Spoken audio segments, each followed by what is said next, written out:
Patut bersyukur kepada Tuhan atas berkat anugerah Tuhan. Kita boleh ada di minggu ketiga di tahun 2022. Itu berarti Allah masih tetap memberikan kesempatan bagi kita.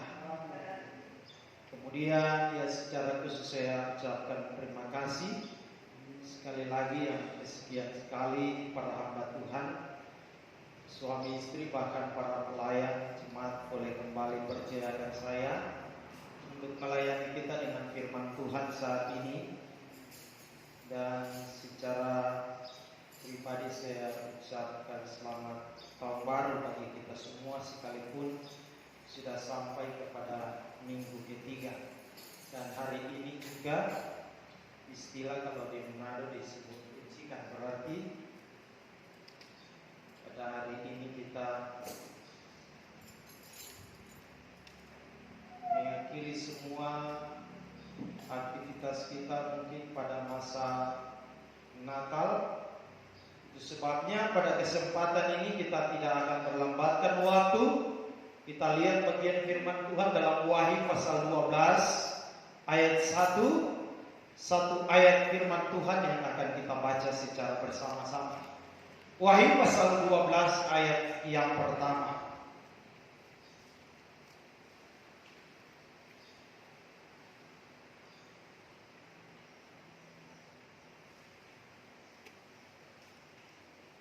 Wahyu pasal 12 ayat 1. Jika semua sudah temukan bagian ini, saya akan membacakan judul yang diberi oleh Lembaga Alkitab Indonesia, dan hitungan ketiga kita akan baca satu ayat ini secara bersama-sama.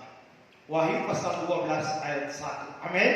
Perempuan dan naga. 1, 2, 3. Maka tampaklah suatu tanda besar di langit, seorang perempuan berselubungkan matahari dengan bulan di bawah kakinya, dan sebuah mahkota dari 12 bintang ada di atas kepalanya. Puji Tuhan, dipersilakan duduk kembali. Dari bagian firman Tuhan ini saya baca sekali lagi. Maka tampaklah suatu tanda besar di langit, seorang perempuan berselubungkan matahari dengan bulan di bawah kakinya, dan sebuah mahkota dari 12 bintang di atas kepalanya. Saya tidak akan jelaskan secara detail tentang ini, namun kita akan melihat dengan judul yang saya berikan adalah dipilih untuk masuk dalam kemuliaan. Jadi dari bagian ini merupakan gambaran tentang kemuliaan yang diberikan kepada gereja Tuhan, atau sebagai gereja yang sempurna, para pengikut Kristus yang sejati, atau juga disebut dengan istilah Hawa yang terakhir, yaitu menunjuk kepada kita gereja Tuhan yang ada saat ini.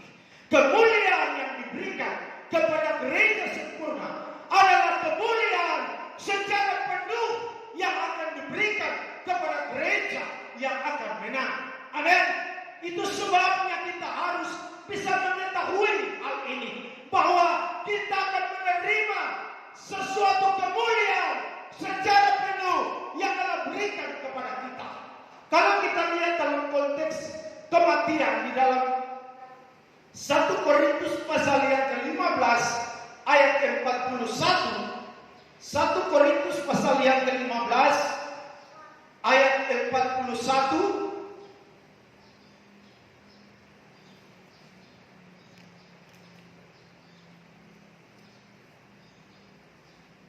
Kita akan baca, sudah ditampilkan. 1 Korintus pasal yang ke-15 ayat ke-41. 1, 2, 3. Kemuliaan matahari lain daripada kemuliaan bulan, dan kemuliaan bulan lain daripada kemuliaan bintang-bintang, dan kemuliaan bintang-bintang yang satu berbeda dengan kemuliaan bintang-bintang yang lain. Ini adalah kemuliaan yang telah diberikan kepada mereka, orang-orang yang telah hidup di dalam Tuhan, yang sudah meninggal. Mereka telah menerima kemuliaan-kemuliaan yaitu ada yang menerima kemuliaan matahari, ada juga yang menerima kemuliaan bintang, kemuliaan bulan. Namun kemuliaan yang diberikan kepada mereka dan kepada kita yang ada saat ini berbeda. Kemuliaan secara penuh yang Allah berikan kepada gereja Tuhan yang menang. Amin. Ini satu hal yang perlu kita harus ketahui, sehingga dalam mengikut Tuhan kita harus sungguh-sungguh, bukan hanya sekedar mengikut Kristus dengan istilah yang disebut Kristianos.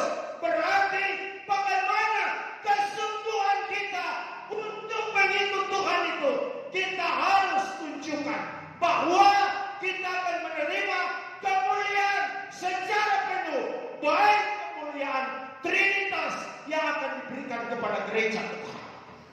Amin. Namun untuk menerima kemuliaan itu ada syaratnya. Amin. Itu sebabnya dari bagian ini saya beri tema dipilih untuk masuk di dalam kemuliaan Tuhan. Untuk menerima kemuliaan itu ada syaratnya. Bukan secara instan atau bukan enak untuk kita menerima itu. Ada prosesnya untuk kita menerima kemuliaan itu. Secara penuh kemuliaan akan diberikan kepada gereja. Gereja sempurna, pengikut Kristus yang sejati, atau disebut dengan Hawa yang terakhir. Itu sebabnya ada syaratnya. Syaratnya untuk menerima kemuliaan itu, kita harus dipilih. Dalam Matius pasal 22.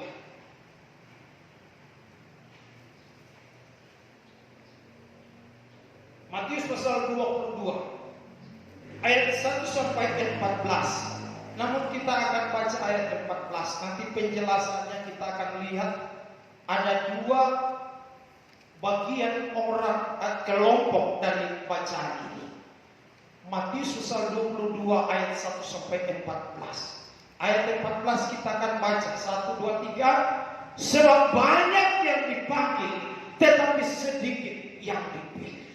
Ada syaratnya untuk kita akan menerima kemuliaan itu.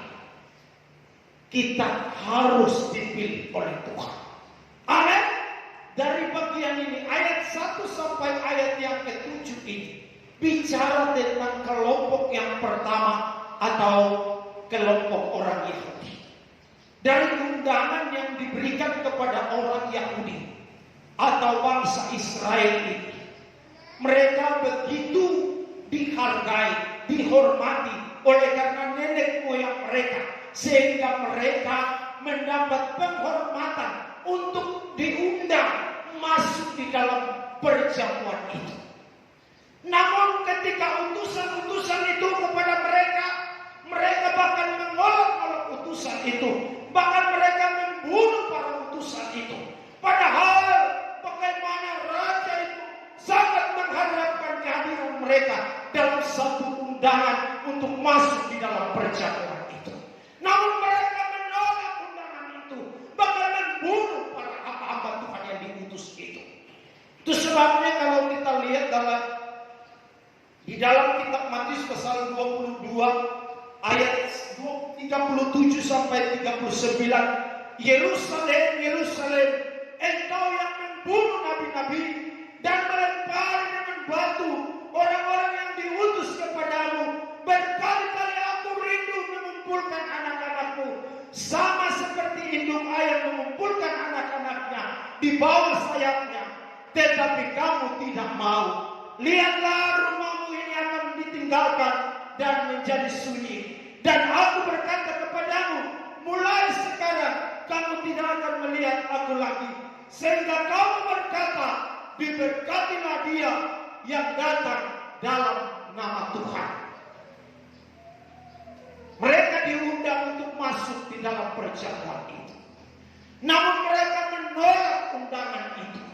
Bahkan sampai kehadiran Yesus Kristus pun mereka sudah melihat mujizat-mujizat Tuhan, namun mereka tetap tidak percaya. Bahkan mereka membunuh Yesus. Ketika pada waktu penyaliban, mereka telah melihat sendiri bagaimana tabir ban suci itu terbelah, bagaimana gelap gulita, bagaimana terjadi goncangan dan terjadi kebangkitan. Namun mereka tetap tidak percaya. Itu sebabnya kalau kita lihat sekian banyak penduduk yang ada di Israel, namun dari sekian banyak itu hanya 3% saja yang percaya kepada Yesus Kristus. Namun kita bersyukur karena Allah telah merancang hal yang demikian, sehingga oleh karena bangsa Israel menolak Yesus, maka keselamatan itu bisa sampai kepada kita saat ini. Dan kita saat ini adalah orang-orang yang mendapat undangan daripada Tuhan. Dan kelompok yang kedua itu adalah kita semua. Amin. Bagaimana kita yang diundang saat ini untuk datang masuk di dalam pesta itu. Amin. Dan kita saat ini telah diundang oleh Tuhan. Buktinya ketika kita ada di dalam pesta itu, kita merasakan ada damai, kita merasakan ada sukacita. Itu satu bukti bahwa kita semua telah diundang untuk masuk di dalam pesta itu. Amin. Ada kebahagiaan yang Allah berikan kepada kita.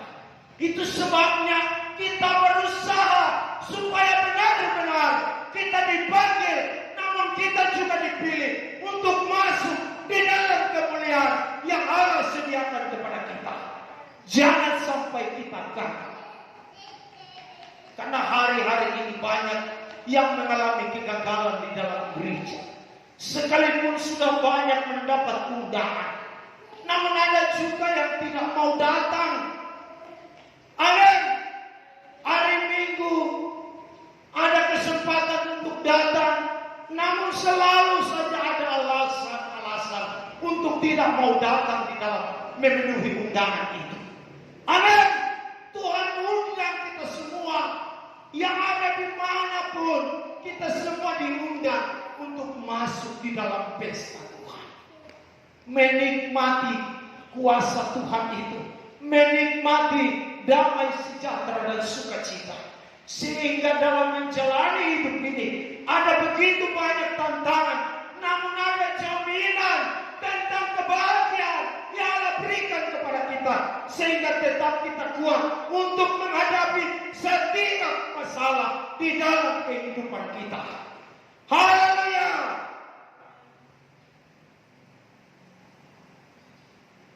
Tetap kita pertahankan supaya benar-benar kita juga dipilih untuk menerima kemuliaan Tuhan. Amin. Dari bagian tadi Matius pasal 22 itu, ayat yang ke-11 sampai ayat yang ke-13, ketika raja itu masuk untuk bertemu dengan tamu-tamu itu, ia melihat seorang yang tidak berpakaian pesta. Ia berkata kepadanya, "Hai saudara, bagaimana engkau masuk kemari dengan tidak mengenakan pakaian pesta?" Tetapi orang itu diam saja. Lalu kata raja itu kepada hamba-hambanya, "Ikatlah kaki dan tangannya dan campakkanlah orang itu ke dalam kegelapan yang paling gelap. Di sanalah akan terdapat ratap dan kertak hidup." Amin. Setiap kita telah menerima undangan daripada Tuhan, namun ada saatnya ketika raja itu masuk dan melihat bahwa ada yang tidak berpakaian pesta itu, maka diperintahkan untuk ikat orang itu lalu dibuang keluar. Ini adalah satu gambaran tentang kehidupan kita yang diundang oleh Tuhan. Perlu untuk kita kenakan pakaian. Amin. Yang dimaksud dengan pakaian pesta itu ialah perbuatan-perbuatan yang benar di dalam Wahyu pasal 19. Wahyu pasal 19 ayat yang ke-8, dan kepadanya dikaruniakan supaya memakai kain lenan halus berkilau-kilauan dan yang putih bersih. Lenan halus itu adalah perbuatan-perbuatan yang benar dari orang-orang kudus. Amin. Perbuatan-perbuatan yang benar. Ketika kita diundang, kita pastikan bahwa kehidupan kita mengenakan pakaian pesta. Jangan sampai tidak ada perbuatan-perbuatan yang benar yang terdapat di dalam kehidupan kita. Sebab banyak orang hari-hari ini di dalam gereja Tuhan, orang berdandan dengan pakaian yang bagus-bagus untuk datang beribadah, namun karakter, gaya hidup mereka tidak menunjukkan bahwa benar-benar mereka adalah pengikut Kristus. Itu sebabnya dalam perlombaan untuk gaya hidup mereka, gaya pakai mereka, mungkin di gereja yang jumlah penduduknya yang banyak. Namun kalau sedikit, mungkin di situ mereka tidak mau, karena nanti mereka tidak bisa pamerkan gaya hidup mereka. Namun kita, orang-orang yang benar-benar disebut pengikut Kristus sejati, itu ada perbuatan-perbuatan yang benar, yang merupakan pakaian pesta yang sesungguhnya yang ada dalam kehidupan kita. Amin. Itu yang dimaksud di dalam 1 Korintus pasal yang kelima. Untuk lebih jelas lagi, dalam 1 Korintus pasal yang kelima ayat yang ke-8, karena itu marilah kita berpesta bukan dengan ragi yang lama, bukan pula dengan ragi keburukan dan kejahatan, tetapi dengan roti yang tidak beragi, yaitu kemurnian dan kebenaran. Amin. Inilah pakaian pesta yang sesungguhnya yang kita miliki. Bukan pakaian pesta yang nanti orang bikin tenda, sembahyang sedikit lalu kemudian selesai itu speaker besar mulai berdiri, jalankan minuman keras, lalu disko bongkar mulai jalan. Orang-orang yang demikian masuk menyamar beribadah, namun pada satu waktu ada pemisahan yang nanti akan terjadi di dalam gereja Tuhan. Amin. Ini yang perlu kita waspada. Jangan sampai kita beribadah, namun penilaian atau menurut ukuran Tuhan bahwa kehidupan kita dilihat bahwa kita telanjang dan tidak menggunakan pakaian pesta. Pakaian perbuatan-perbuatan kebenaran yang perlu kita harus miliki. Sebab kehidupan kita akan dipilih untuk masuk menerima kemuliaan daripada Tuhan itu. Amin. Ini yang harus kita perhatikan. Bahwa sebagai pengikut Kristus sejati, perlu untuk kita berdandan dengan perbuatan-perbuatan kebenaran.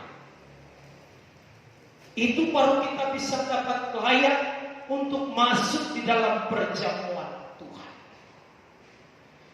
Dari bagian tadi itu, ketika raja melihat, raja masuk dan lihat betapa sadisnya ketika sudah duduk enak-enak di dalam perjamuan atau duduk ketika diundang, baru tiba-tiba yang punya pesta dia masuk.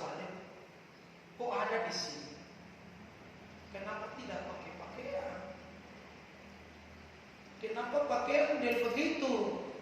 Keluar. Itu sebabnya masih Allah memberikan kesempatan bagi kita saat ini. Ketika mungkin perbuatan-perbuatan yang benar, ketika kita diperhadapkan dengan situasi yang sukar saat ini, ketika kualitas kekristenan kita akan terus semakin meningkat, maka di situ pasti kita akan tetap dipersiapkan oleh Tuhan. Namun ketika dalam kesukaran ini kita tidak kuat untuk tetap mempertahankan kualitas iman kita, maka pasti kita tidak akan dipilih oleh Tuhan. Sekalipun kita sudah dipanggil, namun belum tentu kita dipilih untuk masuk di dalam kemuliaan Tuhan. Ini yang perlu kita waspada. Tidak akan lama lagi waktu kedatangan Tuhan. Tuhan itu semakin dekat. Itu sebabnya perlu sebagai pengikut Kristus tidak ada waktu terlambat. Selagi Allah memberikan kesempatan bagi kita, pintu kemurahan Tuhan masih terbuka. Ketika mungkin perbuatan yang benar yang mungkin kita sudah tinggalkan itu, ketika Allah menyatakan itu kepada kita, kembali kepada jalan yang sebenarnya. Jangan ketika masa kesukaran lalu kita buka pakaian perbuatan yang benar yang awalnya telah kita terima itu, lalu kita cemplungkan diri di dalam kefasikan hati. Ada akhirnya tiba-tiba dengan pakaian kotor yang mungkin pulang dari kebun, ada kerja sawah kotor, lalu kemudian masuk. Ada suatu waktu akan dicampakkan untuk keluar. Kertakan gigi dari bagian tadi itu bukan langsung di dalam neraka, tapi akan mengalami masa kesukaran di dalam Wahyu pasal yang ke-13 ayat yang ke-10. Jadi dibuang di dalam kegelapan itu bukan di dalam neraka, tapi akan melewati masa sukar. Di dalam Wahyu pasal yang ke-13 ayat yang ke-9 dan ayat yang ke-10. Barang siapa bertelinga, hendaklah ia mendengar. Barang siapa ditentukan untuk ditawan, ia akan ditawan. Barang siapa ditentukan untuk dibunuh dengan pedang, ia harus dibunuh dengan pedang. Yang penting di sini ialah ketabahan dan iman orang-orang kudus menuju kepada masa antikris yang akan bekerja. Ketika kita dianggap bahwa tidak ada pakaian-pakaian kebenaran akan dicampakkan, berarti dibuang untuk melewati masa penyiksaan antikris. Di sana jika kita ada pada masa itu, lalu tetap kita pertahankan iman kita walaupun dibunuh, namun pasti ada keselamatan kepada kita. Itu sebabnya supaya jangan ke sana, mari kesempatan ini saling mengingatkan, saling mendorong supaya jangan seorang pun yang tertinggal, jangan seorang pun yang dianggap tidak berpakaian. Kita berusaha supaya sedikit jumlah yang ada saat ini benar-benar kita dipilih oleh Tuhan. Haleluya! Jangan sampai kita beribadah pada saatnya kita tidak dipilih untuk menerima kemuliaan itu. Jaminan tentang kemuliaan yang diberikan itu, semua Allah akan berikan kepada kita. Kemuliaan secara penuh. Trinitas kealahan itu akan penuh dalam kehidupan kita. Allah akan memberikan kemuliaan secara penuh kepada gereja, kepada yang benar. Kita akan terus mengalami proses untuk menerima kemuliaan itu. Ada syaratnya, syarat-syarat yang tidak lain. Yang pertama tadi itu ialah bagaimana kita dipilih oleh Tuhan. Dan kita lihat syarat yang kedua di dalam 2 Timotius pasal yang ketiga.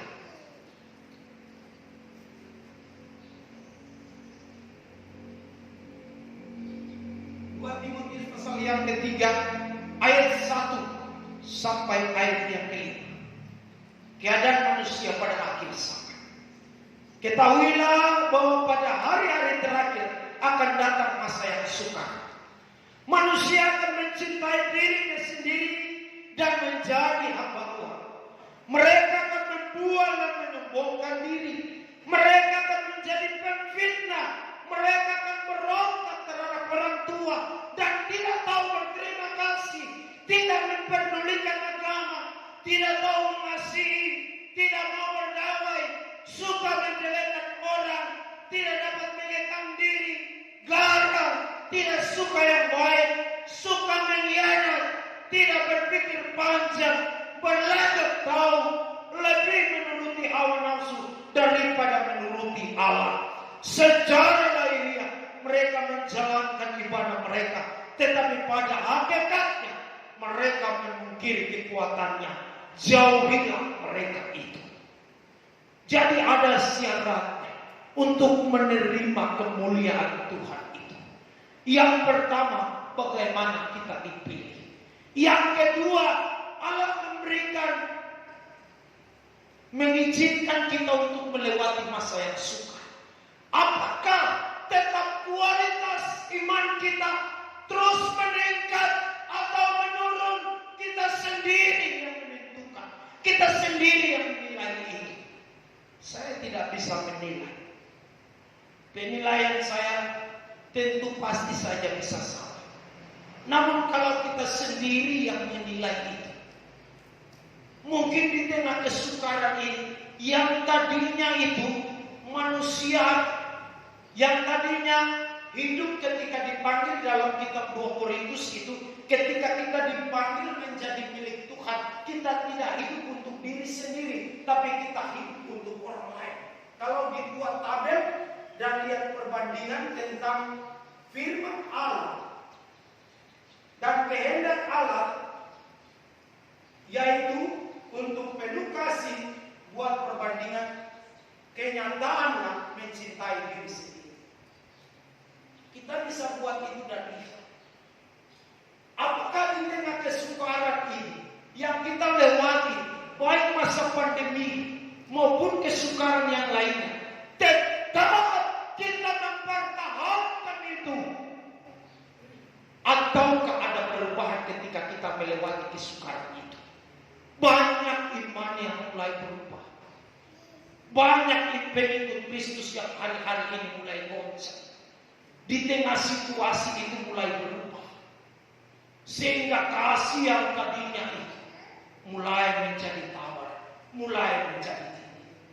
Ketika awalnya dipanggil mengikut Tuhan, berapi-api, bahkan tidak ada kesempatan untuk dia tinggalkan pertemuan ibadah.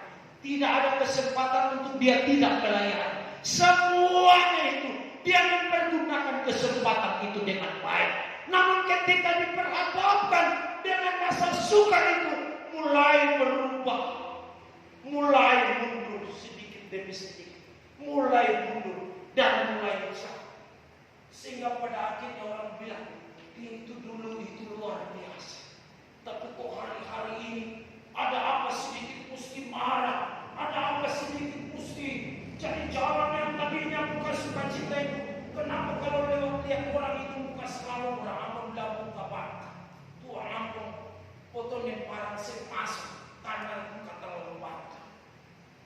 Karena sudah diperhadapkan pada situasi sukar itu, dia tidak memilih untuk tetap pada Tuhan itu. Imannya tidak berubah, imannya tidak berpindah, tetap teguh kepada Tuhan. Sehingga dia mempunyai prinsip bahwa sekali Yesus, tetap Yesus, sampai mati pun tetap Yesus Kristus. Haleluya! Ini yang harus kita pertahankan. Goncangan yang di tahun 2021 mengawali tahun 2022 akan ada goncangan lagi yang besar. Kalau kita lihat dalam pembukaan negara yang keempat itu, bagaimana peristiwa pedang, peristiwa kelaparan, gempa bumi dan peristiwa penyakit sampar, bahkan binatang-binatang buas, karena manusia diizinkan seperempat harus dibunuh.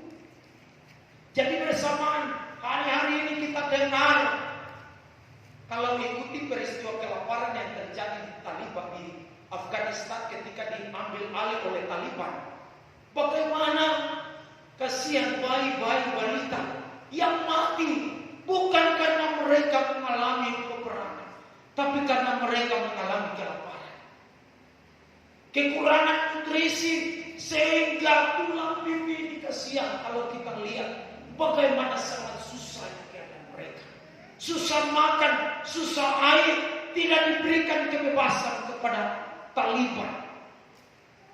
Bahkan para mereka yang bekerja, para medis pun itu sudah tidak digaji. Kita lihat masa-masa sukar ke depan akan kita hadapi. Namun kalau kita tetap iman kepada Tuhan, kita tidak berpindah justru di tengah kesukaran kita tetap bertahan kuat di dalam Tuhan, maka pasti kita akan dipilih untuk menerima kemuliaan yang Tuhan berikan kepada kita. Haleluya. Karena di dalam Wahyu pasal yang ke-7 kalau kita baca itu, para tua-tua dia melihat bahwa ada sekelompok mereka, jumlah bangsa yang banyak. Lalu dengan ini dia bertanya. Lalu firman Tuhan di sana dikatakan, mereka yang telah keluar dari kesusahan yang besar, di situ air mata semuanya akan dihapuskan. Memang ketika kita hadapi kesukaran ini, selalu saja ada air mata. Tidak enak ketika kita ikut Tuhan. Ada saja tantangan, satu baru selesai, kemudian lagi ada satu lagi. Jadi akan bertubi-tubi. Kehidupan kita gereja akan diuji. Tetaplah kita harus memandang kepada kemuliaan yang Allah berikan. Pada akhirnya ketika kita mengakhiri hidup ini, ada jaminan, bukan kehidupan yang sementara seperti yang ada di bumi ini, tapi jaminan yang kekal yang Allah berikan kepada kita. Gereja yang menang akan menerima kemuliaan secara penuh. Itu sebabnya pandang dan lihat itu. Sebab firman Tuhan di dalam kitab Roma, bahwa penderitaan yang kita hadapi saat ini tidak akan sama dengan kemuliaan kelak yang Allah berikan kepada kita. Kemuliaan itu sungguh besar yang Allah berikan kepada kita. Teruslah berjuang. Tidak usah orang pengaruhi lalu. Itu ciri-ciri orang yang dipengaruhi oleh iblis. Seringkali ketika sudah mulai jauh daripada Tuhan, lalu keluar, dia akan pengaruhi yang lain untuk keluar juga dengan dia. Itu ciri-ciri daripada karakter daripada pekerjaan iblis itu. Namun kita harus tetap kuat di tengah kesukaran yang saat ini kita hadapi. Terus tetap pertahankan iman kita. Jangan sampai kita berubah. Tetap kita teguh. Di tengah situasi sukar apapun, tetap kita kuat. Amin. Hidup untuk Tuhan. Mengasihi orang lain. Hamba uang, kita jadi hamba Tuhan. Itu lawannya. Pada kenyataannya banyak yang berpindah. Karena uang, banyak orang tinggalkan Tuhan. Namun supaya benar, di dalam Yohanes pasal 6 ayat 66, mulai dari waktu itu banyak orang yang mengundurkan diri dan tidak lagi untuk mengikut Tuhan. Perjuangan hari-hari ini adalah perjuangan hanya ujung-ujungnya menuju kepada Tuhan. Namun kalau kita diperhadapkan dengan situasi itu, kita lebih memilih untuk menjadi hamba Tuhan. Amin. Menjadi hamba Tuhan, nah tentu ada selalu fitnahan, cemooh dan sebagainya. Itu sudah menjadi gaya hidup kita. Menjadi pengikut Kristus tidak terlepas dari yang namanya masalah. Namun itu merupakan satu proses untuk menguji kita. Apakah kita terus bertahan ataukah kita berubah?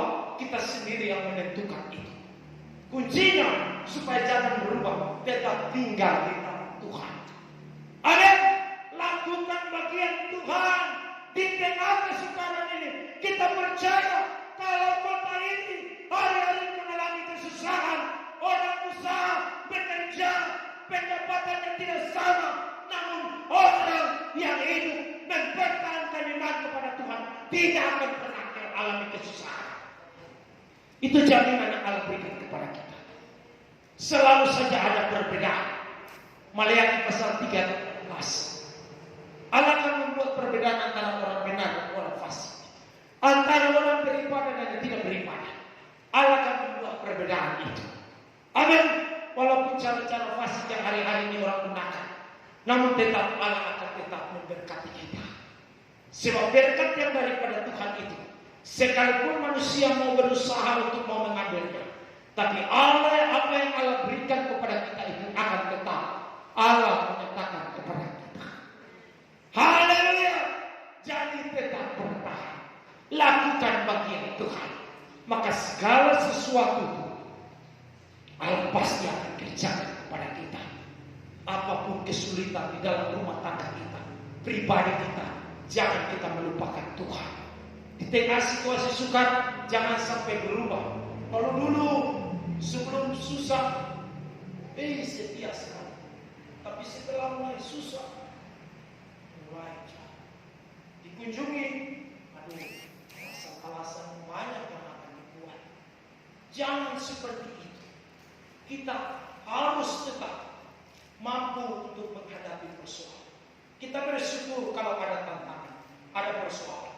Justru ada tantangan membuat kita semakin bergantung kepada Tuhan dan berkata, Tuhan, saya tidak mampu. Tuhan pasti akan menyatakan mujizat-mujizat Tuhan kepada orang yang tetap mempertahankan iman yang sungguh kepada Tuhan. Haleluya! Mari kita berikan kemuliaan bagi Tuhan kita. Haleluya! Allah akan tetap melindungi kita di tengah kesukaran ini. Mereka akan membual dan menyombongkan diri, namun kehidupan kita akan tetap penuh dengan kejujuran, penuh dengan kebaikan dan kebenaran.